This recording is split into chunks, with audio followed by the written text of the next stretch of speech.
Morgan, how's the squad reacted to that big win at the weekend? Yeah, obviously we've come in pretty buzzing, to be fair. It was a good win. Obviously we didn't start the game the best, but we always knew that we were still in it, so I think everyone had that belief, and obviously the comeback was pretty special, so everyone's on a high this week. Looking back on the match, can you believe how it all panned out in the end?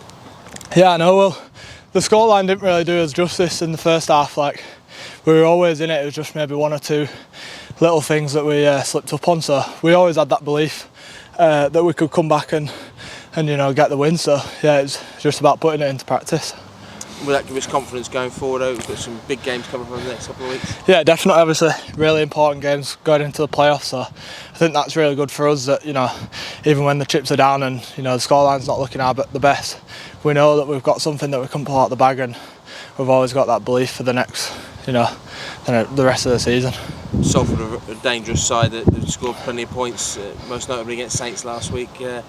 How do we go about stopping that attacking threat? Yeah, well, we've just got to stay connected as a team. Obviously, they like to throw the ball about from anywhere, so I think that's something that we've got to be switched on the whole time. In our transitions and stuff. So yeah, we've just got to stick together as a team in attack and D, and that should go a long way.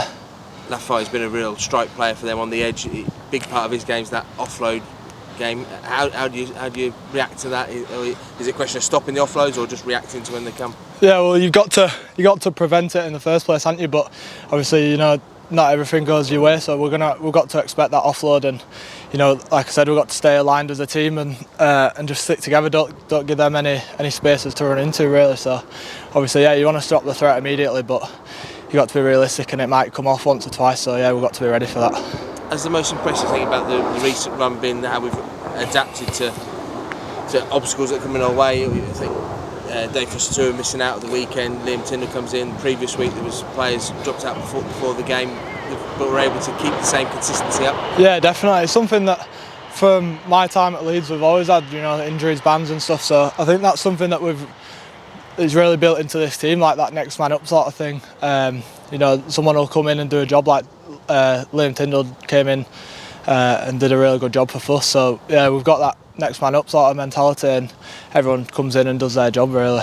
We've seen you doing the Nordics after the training session there, just a bit of prehab to prevent injury. How important is that at this time of year that the medical staff and the performance team are making sure that you're ready to go at the weekend? Yeah, definitely. It's about staying on the field as much as you can, really. And obviously, come the back end of the year, you get some niggles and stuff like that. So I think, yeah, you got to stay on top of your prehab and make sure you're fit for every game. And